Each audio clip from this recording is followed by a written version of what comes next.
खडून गेलेल्या जमिनीच्या नुकसान भरपाईपोटी 193 कोटींची मागणी. बीड जिल्ह्यातील 447 गावांमधील 2,28,678 शेतकऱ्यांना दिला दिलासा. संशयास्पद बिबट्या आढळला तर तिथेच ठार करा, वनमंत्र्यांचे अधिकाऱ्यांना आदेश.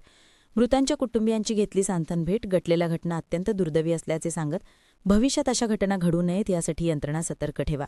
यापुढे एखाद्या संशयास्पद बिबट्या आढळला तर त्याला दिसताक्षणी गोळ्या घालण्याचा आदेश वनमंत्री गणेश नाईक यांनी यावेळी वनविभागाला दिले. 20,000 कोटीच्या मदतीचा GR. कृषीमंत्री भरणे यांची माहिती. केंद्राकडून देखील मदतीची अपेक्षा. अतिवृष्टीग्रस्त शेतकऱ्यांच्या खात्यात पैसे जमा होण्यास सुरुवात. राज्यातील शेतकऱ्यांना अतिवृष्टीमुळे झालेल्या नुकसानीपोटी राज्य सरकारने 20,000 कोटी रुपयांची मदत जाहीर केली आहे. या मदतीसाठीचा शासन निर्णय काढण्यात आलाय. त्यामुळे शेतकऱ्यांच्या खात्यात मोठ्या प्रमाणात पैसे जमा होत आहेत, अशी माहिती राज्याचे कृषीमंत्री दत्तात्रय भरणे यांनी दिली. शेतमजुरीच्या दरात नवा उच्चांक. कांदा लागवडीचा मजुरी दर प्रतिदिन 700 ते 800 रुपये. ओतूर परिसरात शेतकऱ्यांच्या खिशाला कात्री. कांदा लागवड ही एक विशिष्ट वेळेतच पूर्ण करावी लागत असल्यामुळे ऐन वेळेत एका मजुराला प्रतिदिनी 400 रुपयांवरून थेट सुमारे 700 ते 800 रुपयांपर्यंत मोजावे लागत आहेत. राज्यात 43 अपक्ष निवडणुकीसाठी पात्र.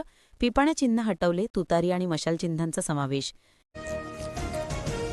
शिरूर तालुक्यातील रांजणगाव परिसरात वनमंत्र्यांच्या दौऱ्या दिवशी बिबट्याचा धुमाकूळ. 10 शेळ्या आणि मेंढ्यांचा फडसा. ग्रामस्थांमध्ये भीतीचे वातावरण. अजित पवार उपमुख्यमंत्री असताना निष्पक्ष चौकशी होईल का? पार्थ पवार जमीन व्यवहार प्रकरणी अंजली दमनिया यांचा सवाल. व्यवहार रद्द करता येणार नाही. लाडक्या बहिणींच्या KYCसाठी वेबसाईटमध्ये बदल करणार. मंत्री आदित्य तटकरे यांची माहिती. लाडकी बहीण योजनेच्या वेबसाईटमध्ये काही बदल होत आहेत, त्यामुळे वेळ लागतोय.